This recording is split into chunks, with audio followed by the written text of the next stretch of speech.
Hey guys, welcome back to my channel. If you're new here, I'm so happy you stopped by.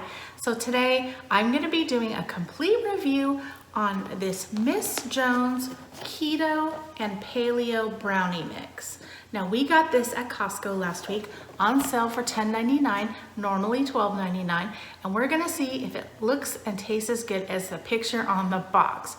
Now, Chris and I are trying to eat a little bit more healthy now that it's the new year.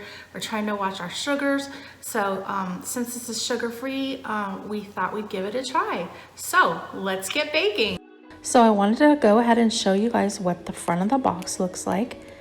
Miss Jones Keto and Paleo Brownie Mix is 0 added sugar, 4 grams of protein per serving, made with almonds. Now it says keto friendly and paleo friendly. And what it does is it gives you 2 versions of how you can make it. One, the recommended way, which is keto, and the other is paleo. But we're just gonna make it the regular way, and it gives instructions. It says to bake for 30 to 35 minutes.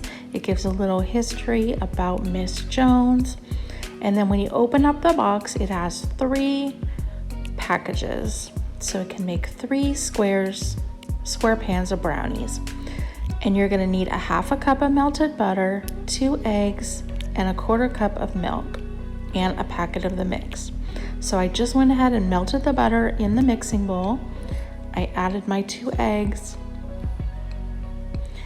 and then the 1/4 cup of milk. I just used 2%. And then I'm just gonna give that a mix.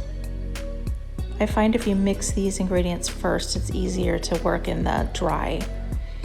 Now, if you guys notice, this brownie mix is not super fine. It has like little grainy pieces in it, and that's because it has the almond flour. So if you can see here, it's definitely not as smooth as your typical brownie mix, like your Betty Crocker.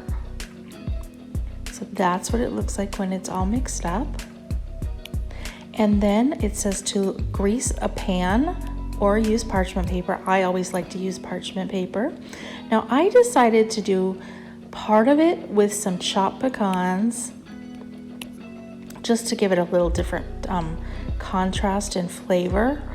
And then I got these semi-sweet baking chips, no sugar added. So I'm gonna put those on one portion of it. I had a friend who did the chocolate chips and she said it was good that way. And then the other portion we are just gonna leave completely plain so we can get a good taste of it plain.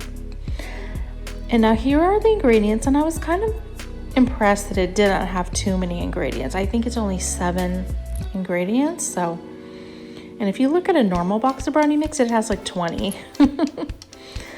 So it says do not eat raw batter, which I had to try a little. And then this is just the nutrition information if you want to take a look at that. So these were baking. I cooked them for 25 minutes. I put a toothpick in and it came out clean.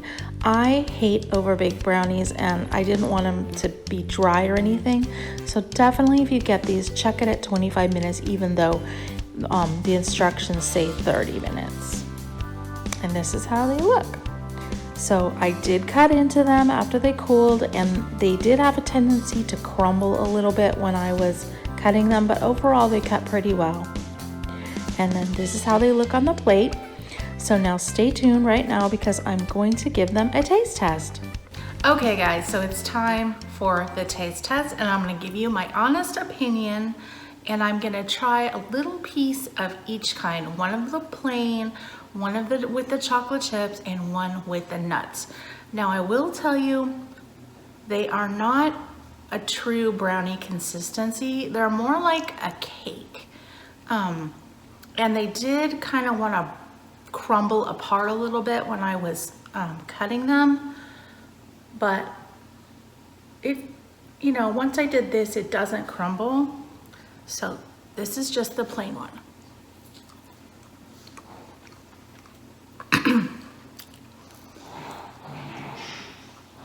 Now you do taste the ground almonds in it. It's not as smooth as like a regular brownie, but it does have a good taste.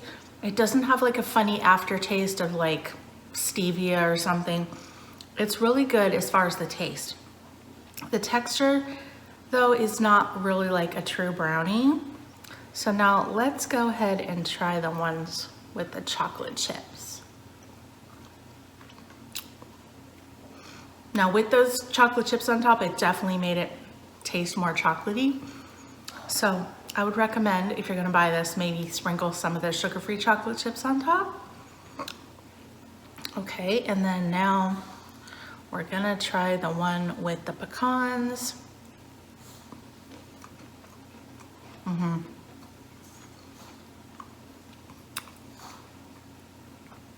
That one is my favorite because the crunchiness of the pecans kind of covers up the kind of grainy taste of the brownie, if that makes sense.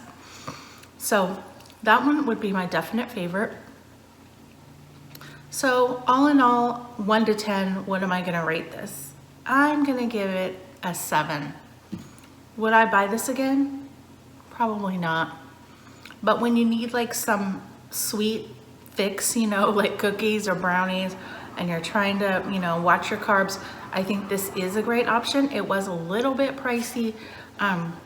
Three bags, which makes 3 squares, was $11. So it's a little bit more than like a regular brownie mix would be, but overall, I didn't think it was too bad. So if you guys give this a try, let me know how you liked it. I know some people have already told me they tried it. So thank you for watching. We'll see you on the next episode. Don't forget to hit that thumbs up. If you haven't subscribed yet, just hit the little red box, and we will see you next time.